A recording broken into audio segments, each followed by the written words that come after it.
Halo, selamat pagi adik-adik. Perkenalkan, nama Abang Dedi Sulaiman Daulay, Abang guru sekolah minggu di gereja KBP Bandung Timur.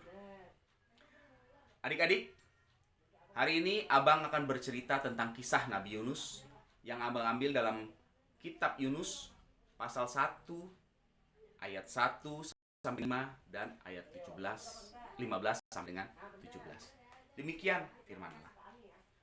Suatu hari ada seorang Israel bernama Yunus bin Amittai. Suatu itu berfirmanlah Allah kepadanya, "Bangunlah, pergilah ke Niniwe, kota besar itu. Berserulah terhadap mereka, sebab kejahatannya telah sampai kepadaku." Mendengar perintah Tuhan itu, Yunus tidak berangkat ke Niniwe. Tetapi Yunus pergi ke Tarsis, adik-adik. Ia pergi ke Tarsis menggunakan sebuah kapal dari kota Yafo. Pada saat itu, Yunus berangkat bersama para awak kapal dan penumpang lainnya ke kota Tarsis. Ketika kapal tersebut berada di tengah lautan, datanglah badai yang begitu besar, menggoncangkan kapal ini hingga hampir hancur. Dan akhirnya semua barang-barang diturunkan.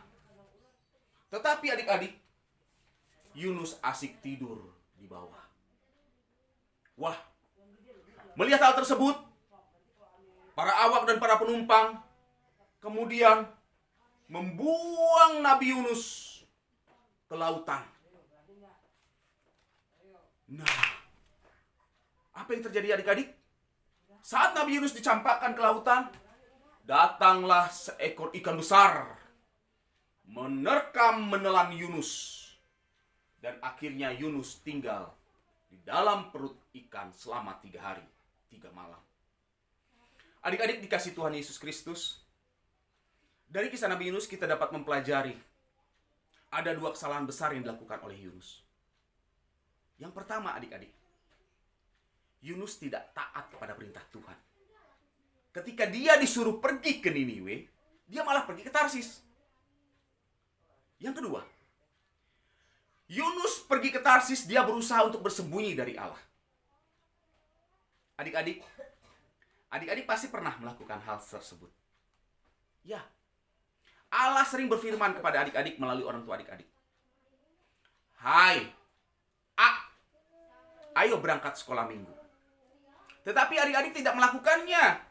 Adik-adik malah asik bermain handphone, ya, gadget. Kemudian adik-adik pergi bersama teman-teman yang lain, berusaha bersembunyi supaya tidak diketahui orang tua adik-adik. Nah, adik-adik, Abang mengajak adik-adik semua, dengarkan perintah Tuhan. Ikuti perintah Tuhan. Karena Tuhan tahu isi hati adik-adik. Adik-adik tidak bisa bersembunyi dari Tuhan. Dimanapun adik-adik berada, Tuhan tahu. Karena Tuhan sangat mengasihi adik-adik, begitu juga Abang. Baik adik-adik, demikian firman yang bisa Abang sampaikan. Kiranya adik-adik diberikan kemampuan dan hikmat untuk melakukan firman ini. Terima kasih, ketemu kembali dengan Abang. Shalom, Tuhan Yesus memberkati.